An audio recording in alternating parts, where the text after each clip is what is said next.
Daedalus. What?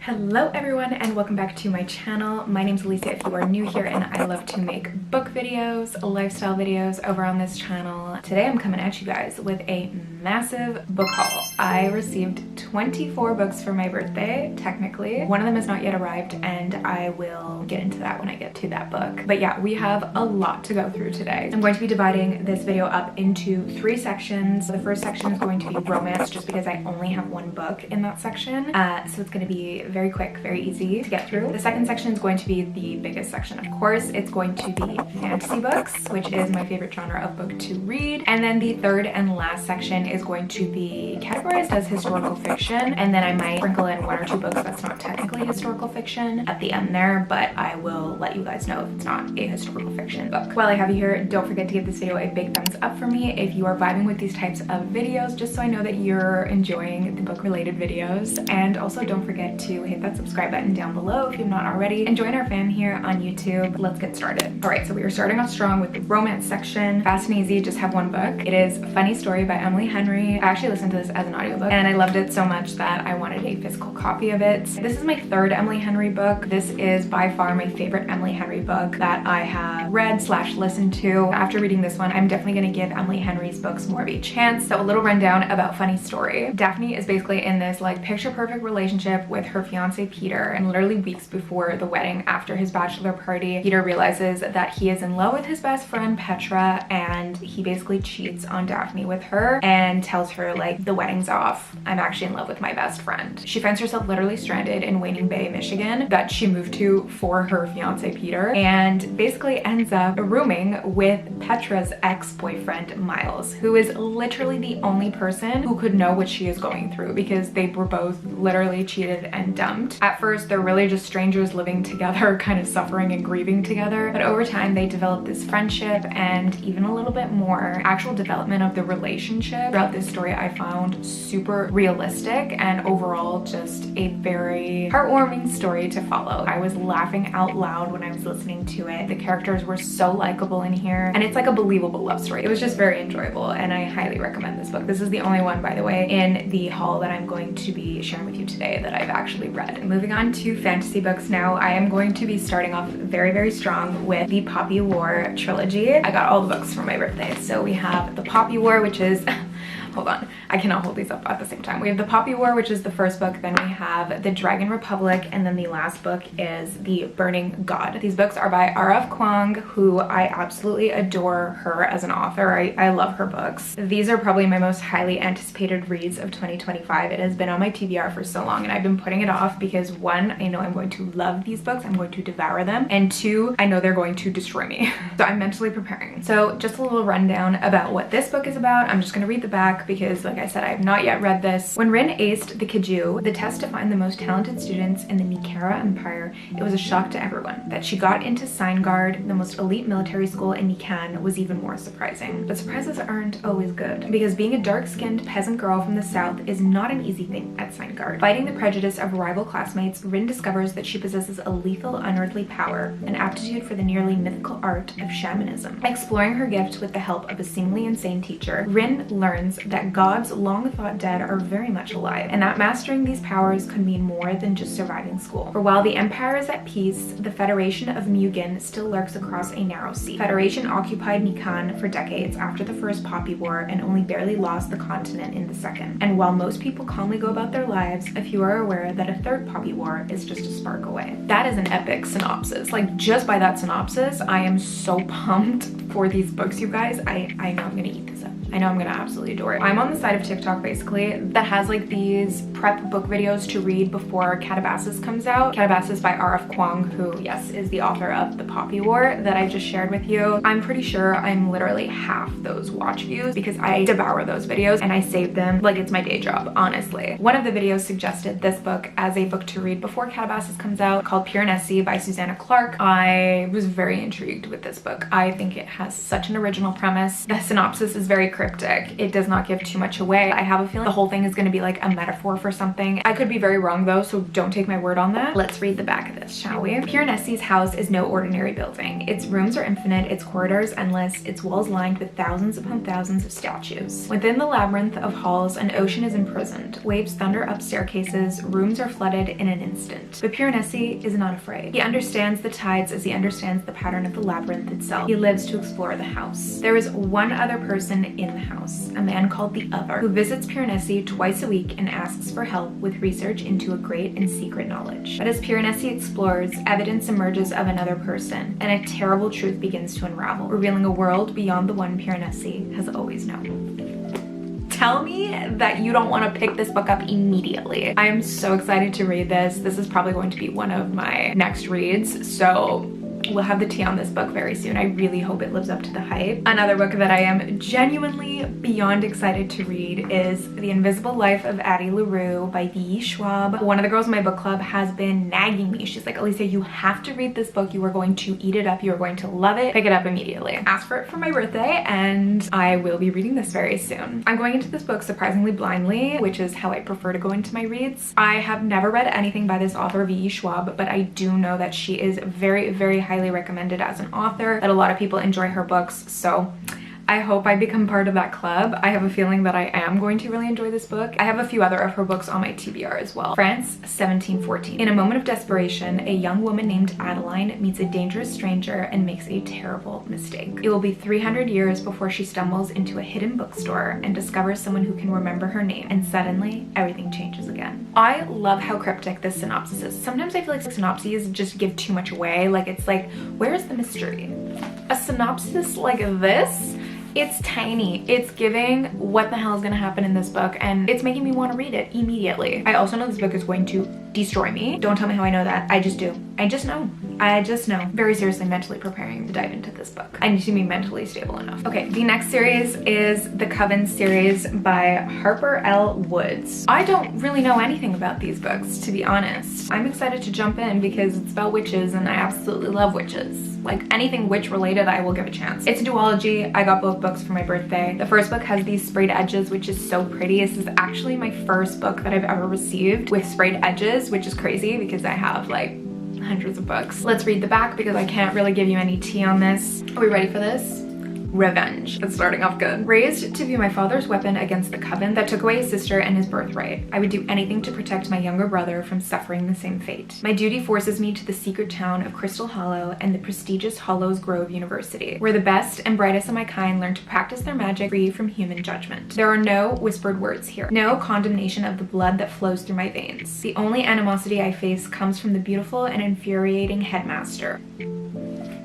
Oh, a Larke, Grayson Thorne, a man who despises me just as much as I loathe him and everything he stands for. But that doesn't mean secrets don't threaten to tear the school in two. No one talks about the bloody massacre that forced it to close decades prior, only the opportunity it can afford to those fortunate enough to attend. Because for the first time in 50 years, the Coven will open its wards to the 13. 13 promising students destined to change the world, if the ghosts of Hollows Grove's victims don't kill them first.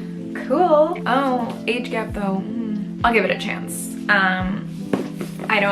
I hope the age gap is not like that much. I don't vibe with age gaps, to be honest. One thing about me. A little one I don't mind, but they can get icky real quick to me. If he's gonna be like a 500-year-old warlock, like I'll let it slide just because, you know, we can get more into like the fictional mindset. But if they die at like an 80-year-old age and he's 50 and she's like 18, I don't know. I don't know if I can get behind that. Next we have two books by Keri. The first one is Nocticadia, we're gonna go with that. And the other one is Anathema. Keri Lake is very known for her dark gothic horror type of fantasy books. I have not read any of her books, but I'm really excited for these, I'm not gonna lie. I've only ever read one other book like that, and it was the One Dark Window duology by Rachel Gillig, and I loved it. It was very much like dark horror-ish, not like literal horror, but like horror elements, dark gothic fantasy vibes, and I really, really liked it. So I'm intrigued with these. I'm hoping they're not too scary. Based off my research, they should not be. Two different books, by the way. These are not at all related. It's two completely different plots and settings and everything. Let's start with Anathema, which is the one that I was most excited to read, but I found out this was going to be a series. it's gonna be a series, so now I'm like, I have to wait for the second book to come out. I did not know this. I did not know it was gonna be a series. I'm very upset. I thought it was a standalone, which I know Nocticadia is. I'm really upset because I thought this one was too, but alas, here we are. There are whispers about what lurks in Witch Canal, the forest where sinners go to die. The villagers call it the Eating Woods because what's taken is never given back. Only those who've lost their senses would dare to go near it, or the banished. Mavis Bronwick knows better than to breach the misty labyrinth of trees, but a tragic turn of events compels her beyond the Archway of Bones to a boundary no mortal has crossed before, one that cloaks a dark and fantastical world that's as dangerous as it is alluring. It's there that he dwells, the cursed lord of Eidolon, the one tasked to keep her hidden from the magewood that seeks to crucify her in the name of an arcane prophecy. Zavander Rydane, known to his prey as the Scorpion, is the coldest, most calculated assassin in all of Aetheria, and he'd sooner toss his feisty ward to a pack of vicious fire drakes than keep her safe, if only he could. Mavis's blood is the key to breaking his desired curse and vanquishing the slumbering evil in Witch Canal. Unfortunately for Lord Rydane, fate has other plans for the irresistible little enchantress, and his growing obsession with her threatens to destroy everything, including himself. Okay, the names are absolutely freaking wild in this. This is like, that is next level wild, these names, but the premise sounds very interesting, so I'm really excited to read this. Yeah, we definitely have those like dark gothic elements even in the synopsis. You can tell from like the cover, it's gonna be dark, it's gonna be creepy. I'm shaking in my boots. I hope it's not too scary because I really don't do well with horror. We shall see. Hopefully this one has some easier names to pronounce because I don't know what those names were. Original, I'll give her that. Mertui Vivos Descent, the dead teach the living. Ooh. After watching my mother succumb to a mysterious illness, I promised myself two things. I'd find the cure for what ravaged her and leave the godforsaken city where she abandoned me. 4 years later, I receive an acceptance letter from Nocticadia University, one of the oldest, most prestigious schools in the country. I love school settings, you guys. School settings, they're always gonna do it for me. I love, adore. Nestled on a secluded island off the coast of Maine, it's rumored to be haunted by the souls of the mental patients exiled there centuries before. Those whose bones are said to make up the island's white sandy shores. And restless ghosts aren't even its most daunting peculiarity. Deverick Bramwell, known on campus as Dr. Death, is a brilliant pathologist in charge of the Midnight Lab. He's also my devastatingly handsome professor, who seems to loathe tenacious first years like me. We have another professor romance here, guys. What? Okay. Again, I hope the age gap isn't too big. Except his dark and enigmatic gaze tells me all the ways he'd devour me if given the chance, and his stolen kisses burn my lips with forbidden jealousy. I crave his authority. He aches for redemption. Together we're toxic, delicious fodder for the prying eyes hell-bent on exhuming the rotten skeletons of our pasts. For the dead have much to teach, and it's only a matter of time before Nocticadia's most depraved secret is resurrected. Dun dun dun. We'll see. Again, age gap, not sure. People loved it. So hopefully I will too. People really like Keri Lake's books, so I want to be one of them. I want to enjoy them too, guys. Okay, the next series is a trilogy. This is the 24th book that I was talking about that has not yet arrived, and I'm going to explain why. I did not receive these two for my birthday. These I actually purchased on my own, but I've been waiting for the third one. I can't start series without having the complete series on hand. It's the Belladonna trilogy by Adeline Grace. So I have the first two books, and then the third one was the one that I got for my birthday. I think it's called Wisteria. The reason I don't have it on hand is because the paperback version only comes out I think in like July, and I already have the first two in paperback. I ain't doing that where I get a hard copy third book. I have that for some of my series just because I loved those series and I really desperately wanted to read them. So I bought the hardcover because it was all that was available, and I hate when they're all lined up and there's two paperbacks, one hard, it's not the vibe. So I'm gonna read the first synopsis for you guys just because the third one you're not even gonna be able to understand what it is because it's the third book in this trilogy. For as long as Signa Farrow has been alive, the people in her life have fallen like stars. Orphaned as a baby, 19-year-old Signa has been raised by a string of guardians, each more interested in her wealth than her well-being, and each has met an untimely end. Her remaining relatives are the elusive Hawthorns, an eccentric family living in Thorn Grove, an estate both glittering and gloomy. Its patriarch mourns his late wife through wild parties, while his son grapples for control of the family's waning reputation and his daughter suffers from a mysterious mysterious illness. But when their mother's restless spirit appears claiming she was poisoned, Cigna realizes that the family she depends on could be in grave danger and enlists the help of a surly stable boy to hunt down the killer. However, Cigna's best chance of uncovering the murderer is an alliance with Death himself, a fascinating, dangerous shadow who has never been far from her side. Though he's made her life a living hell, Death shows Cigna that their growing connection may be more powerful and more irresistible than she had ever dared imagine. From #1 New York Times bestselling author Adeline Grace, Belladonna brings to life a highly romantic, gothic-infused world of wealth, desire, and betrayal. So that was the one thing I had heard about this series, that it was very much like a gothic vibe, and I did know that her love interest was Death himself, which intrigued me. It's bold of me to have purchased the entire series before reading the first one, but alas, this is where we're at. Third copy's on its way. I will be devouring this trilogy. We're just gonna continue with the series here because I received the second book in a duology as well for my birthday. So again, I'm gonna read the synopsis for the first book, even if it's the second book that I got for my birthday, just because none of us are gonna know, me myself included, because I've not yet read these series, what these books are gonna be about just by reading the second book's synopsis, because we haven't read the first one yet. So it's Rebel Witch, which is the second book in the Heartless Hunter duology, another witch fantasy series.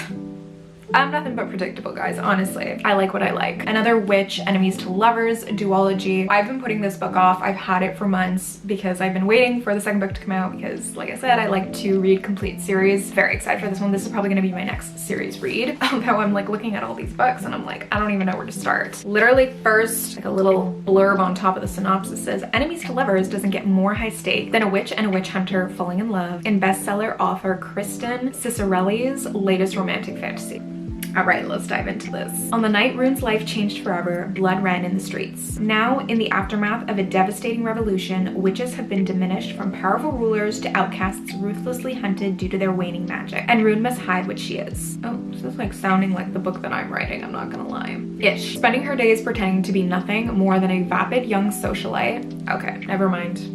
Completely different. Rune spends her nights as the Crimson Moth, a witch vigilante who rescues her kind from being purged. When a rescue goes wrong, she decides to throw the witch hunters off her scent and gain the intel she desperately needs by courting the handsome Gideon Sharp. He's a notorious and unforgiving witch hunter loyal to the revolution, and too late, Rune realizes she might be falling for him. Gideon loathes the decadence and superficiality Rune represents, but when he learns that the Crimson Moth has been using Rune's merchant ships to smuggle renegade witches out of the Republic, he inserts himself into her social circles by pretending to court her. He soon realizes that beneath her beauty and shallow facade is someone fiercely intelligent and tender who feels like his perfect match. Except, what if she's the very villain he's been hunting? Oh yes, I am going to devour this series. Very highly recommended on TikTok, but we all know that means nothing. So I really hope that this duology lives up to the hype because I'm really excited about it, I'm not gonna lie. Next up, again, the third book in a trilogy that I've not yet read. I had the first two books, asked for the third one for my birthday. It is the Atlas 6 series by Olivia Blake. I'm very excited. This is like a dark academia fantasy trilogy. Love dark academia, love fantasy.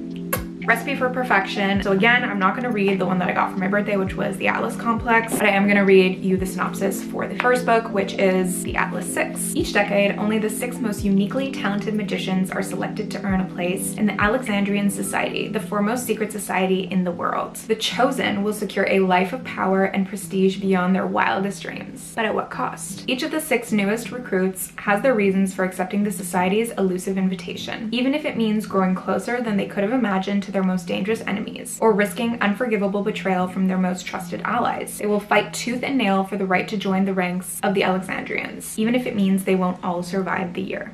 Okay? Mystery, danger, competition, elite school. I eat all stuff like this up. Dark academia is one of my favorite genre of book. Put it with fantasy. It's a recipe for perfection. Secrets, betrayal, seduction, power. Welcome to the Alexandrian Society. Absolutely. Thank you for welcoming me. I'm very excited to be here. This has been one of my most highly anticipated reads as well. I've heard mixed things about this trilogy, I'm not gonna lie, so I am gonna try and go into it a little bit blindly. Next we have Circe by Madeline Miller. This has been on my TBR for literally ever. This falls under mythic fantasy genre. In the house of Helios, god of the sun and Midas of the Titans, a daughter is born. But Circe is a strange child, not powerful powerful like her father nor viciously alluring like her mother. Turning to the world of mortals for companionship, she discovers that she does possess power, the power of witchcraft, which can transform rivals into monsters and menace the gods themselves. Threatened, Zeus banishes Circe to a deserted island where she hones her occult craft and crosses paths with many of the famous figures in all of mythology. I already know I'm gonna butcher these names, including the Minotaur, Daedalus, and his doomed son Icarus, the murderous Medea, and of course with Odysseus. But there is danger too, for a woman who stands alone, and Circe unwittingly draws the wrath of both men and gods, ultimately finding herself pitted against one of the most terrifying and vengeful of the Olympians. To protect what she holds dear, Circe must summon her strength and choose once and for all whether she belongs with the gods she is born from or the mortals she has come to love.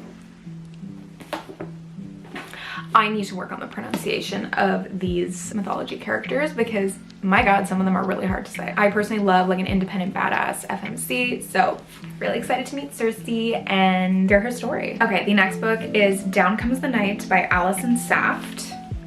I'm going into this completely blindly as well, so let's read the synopsis together, shall we? He saw the darkness in her magic. She saw the magic in his darkness. Wren Sutherland's reckless use of magic has cost her everything. She's been dismissed from the Queen's Guard and separated from her best friend, the girl she loves. Oh. So when a letter arrives from a reclusive lord asking Wren to come to his estate, Colwick Hall, to cure his servant of a mysterious illness, she seizes her chance to redeem herself. The mansion is crumbling. Icy winds haunt the caved-in walls, and Wren's eccentric host forbids her from leaving her room after dark. Worse, her patient isn't a servant at all, but Hal Cavendish, the infamous Reaper of Wisteria and her kingdom's sworn enemy. Enemies to lovers, people know me. He also came to Colwick Hall for redemption, but the secrets in the estate may lead to both of their deaths. Oh. With sinister forces at work, Wren and Hal realize they'll have to join together if they have any hope of saving their kingdoms. But as Wren circles closer to the nefarious truth behind Hal's illness, they realize they have no escape from the monsters within the mansion. All they have is each other and a startling desire that could be their downfall. Alison Saft's Down Comes the Night is a snow-drenched romantic fantasy that keeps you racing through the pages long into the night. I love the cover of this book, you guys. It is so pretty. I love the art. I'm hooked. I want to know what happens to Hal and Wren. I'm sold. This is standalone, I'm pretty sure, so we'll be devouring this very quickly. The next book is a little bit boring, and I say a little bit boring just because everyone and their mother has read it. It's the third book in the Fourth Wing series, Onyx Storm. Surprisingly, did not jump at the opportunity to read this when it first came out. I have a lot of trouble DNFing series that I've started, even if I'm not in love with them. I loved Fourth Wing. Didn't love Iron Flame just because of the ending. I am not 100% sure I'm vibing with where this story is going, but I do know people really enjoyed Onyx Storm, so I'm gonna give it a chance. I didn't hate Iron Flame, like I still rated it, I think a 3.5 out of 5, which for me is like decent. It's a very decent rating. It's the third book, so I'm not gonna read the back just in case you have not read Fourth Wing. I don't want to give anything away. I'm also not gonna read the synopsis for Fourth Wing, which is the first book, just because like I said, I feel like everyone knows what these books are about. If you don't, you can Google them. I'm not gonna give this series more attention than people have already given it, so we're just gonna leave it at that just because this is a very long haul, so we're gonna give more attention to some more low-key books. The next book I'm not gonna show you just because I very stupidly put it up there. And I don't feel like going to get my ladder, so I'm gonna put a little pop in here. It's called Go Hex Yourself by Jessica Clarke. I feel like this is very much a more kind of like a romantic comedy slash fantasy book. So let's read the synopsis from my phone. When Reggie Johnson answers a job ad in the paper, she's astonished to find that she's not applying to work at her favorite card game, Spellcraft, the Magic King. Instead, she's applying to be an actual familiar for an actual witch, as in real magic. The new job has a few perks: great room and board, excellent pay, and she's apprenticing to a powerful witch. Sure, the witch is a bit eccentric. And sure, there was that issue with the black cat Reggie would prefer to forget about. The biggest problem, however, is Warlock Ben Magnus, her employer's nephew and the most arrogant, insufferable, maddening man to ever cast a spell. Reggie absolutely hates him. Enemies to lovers. We'll do it every time. Are we annoyed yet? Because I'm not, personally. He's handsome, but he's also bossy and irritating and orders her around. Ben's butt might look great in a crystal ball vision, but that's as far as it goes. Noted. But when someone with a vendetta targets the household, she finds herself working with Ben to break a deadly curse. Apparently, when they're not fighting like cats and dogs, things get downright bewitching. So you guys kind of get the vibes. It's more of like a more funny, kind of like modern, I guess, writing style. I think it's gonna be one of those super fun, kind of cozy reads that you just kind of like read in an afternoon, and it's like a fun, lighthearted story. The next book is Tale of the Sun Queen, which is actually what I am currently reading. I'm almost done. This book is the fourth and final book in the Artifacts of Uranus series. These are the other three: Trial of the Sun Queen, which is the first book, Rule of the Aurora King, Fate of the Sun King, and then The Tale of the Heart Queen. Have not loved it.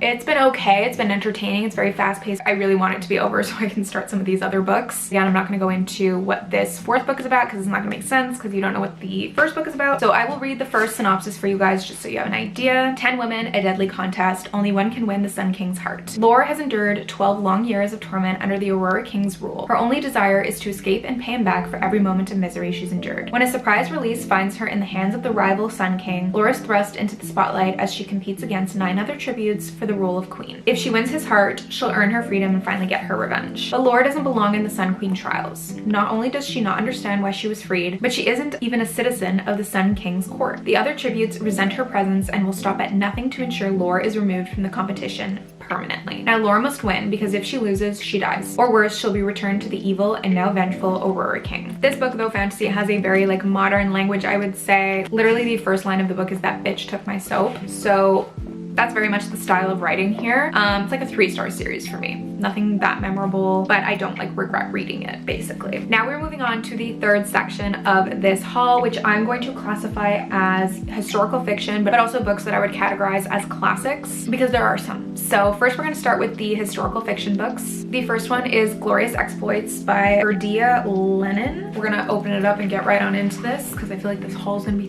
300 hours. An utterly original celebration of that which binds humanity across battle lines in history. On the island of Sicily, amid the Peloponnesian War, the Syracusans have figured out what to do with the surviving Athenians who had the gall to invade their city. They've herded the sorry prisoners of war into a rock quarry and left them to rot. Looking for a way to pass the time, Lampo and Gellin, 2 unemployed potters with a soft spot for poetry and drink, head down into the quarry to feed the Athenians if and only if they can manage a few choice lines from their great playwright Euripides. Before long, the 2 mates hatch a plan to direct a full-blown production of Medea. After all, you can hate the people but love their art. But as opening night approaches, what started as a lark quickly sets in motion a series of extraordinary events, and our wayward heroes begin to realize that staging a play can be as dangerous as fighting a war, with all sorts of risks to life, limb, and friendship. Told in a contemporary Irish voice, and as funny as it is deeply moving, Glorious Exploits is an unforgettable ode to the power of art in a time of war, brotherhood in a time of enmity, and human will throughout the ages. I love books that have a code of like humor over them, but are actually talking about pretty serious topics. That is obviously going to be this style of book. I also adore the cover. I love this cover so much. Bring back original covers. The next book is by Ken Follett. It is The Pillars of the Earth. This is a big chunky boy. He's a chunky boy. So actually my fiance's mom recommended me this book. She said it's one of her favorite reads of all time. She got it for me for my birthday, and I'm very excited to dive into this. Let's read the back. The Pillars of the Earth tells the story of Philip, Prior of Kingsbridge, a devout and resourceful monk driven to build the greatest Gothic cathedral the world has known. Of Tom the Mason, who becomes his architect, a man divided in his soul, of the beautiful elusive Lady Alenia, haunted by a secret shame, and of a struggle between good and evil that will turn church against state and brother against brother. A spellbinding tale of ambition, anarchy, and absolute power set against the sprawling medieval canvas of 12th century England. This is Ken Follett's historical masterpiece. I'm intrigued. You have my attention. Next up we have I Who Have Never Known Men by Jacqueline Hartman. This one has started to get a little bit of attention on TikTok, and it intrigued me. Deep underground, 39 women live imprisoned in a cage. Watched over by guards, these women have no memory of how they got there, no notion of time, and only vague recollections of their lives before. As the burn of electric light merges day into night and numberless years pass, a young girl, the 40th prisoner, sits alone and outcast in the corner. But soon she will show herself to be the key to the others' escape and survival in the strange world that awaits them above. So that's basically what I heard about this. It's about women who are imprisoned, they get out, and it's their journey. I've heard great things. Next up we have The Picture of Dorian Gray. This one has been on my TBR for a hot freaking minute. It's a classic. It's about Narcissus by Oscar Wilde, alluring novel of decadence and sin. It follows Dorian Gray, who, enthralled by his own exquisite portrait, exchanges his soul for eternal youth and beauty. Influenced by his friend Lord Henry Wotton, he is drawn into a corrupt double life, indulging his desires in secret while remaining a gentleman in the eyes of polite society. Only his portrait bears the traces of his depravity. I already know I'm gonna eat this up. Oscar Wilde, classic, love it. We love reading about narcissists. Makes for a good story. Next we have White Nights, which is another classic. I'm really excited to read this one. Oops, I'm not gonna lie to you guys. I don't know how people say this guy's last name. Fyodor Dostoyevsky. Dostoyevsky. Did I say that correctly? Hopefully. Try saying that 5 times fast. It ain't happening for me. Like many of Dostoevsky's stories, White Nights is told in first person by a nameless narrator. The narrator is living in St. Petersburg and suffers from loneliness. He gets to know and falls in love with a young woman, but the love remains unrequited as the woman misses her lover with whom she is finally reunited. Sad. We love a good classic book that explores themes of loneliness. Well, I do anyway. I eat these types of books up. My beef with this book is, 1, look at the size of this freaking cover. It is literally bigger than my face. And 2, look at the size of this writing, you guys. Look at the size of the freaking page number versus the actual writing. And also, why is the writing so close to the margins? Like, I have good eyes and I'm literally like, how are people reading this?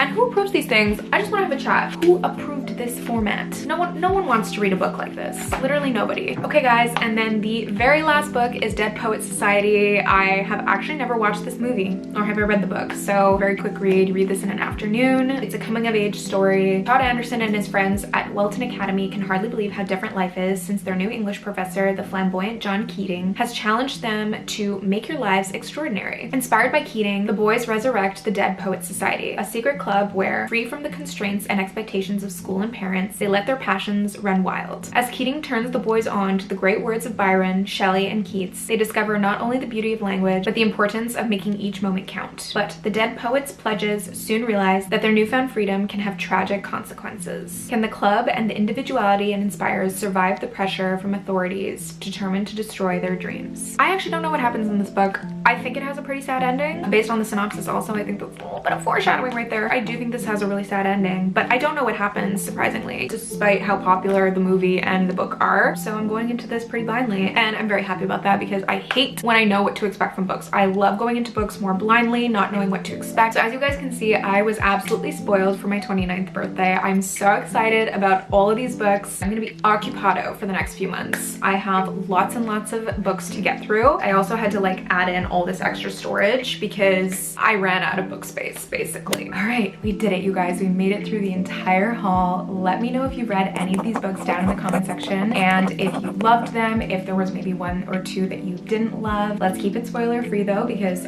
obviously I've not yet read any of these books. I can't wait to share my thoughts on them with you guys once I finish. Feel free to hit that subscribe button down below if you want my updates as I read through some of these books. Don't forget to give this video a big thumbs up for me if you enjoyed it. I love you guys so much, and I will see you very, very soon with another new video. Bye!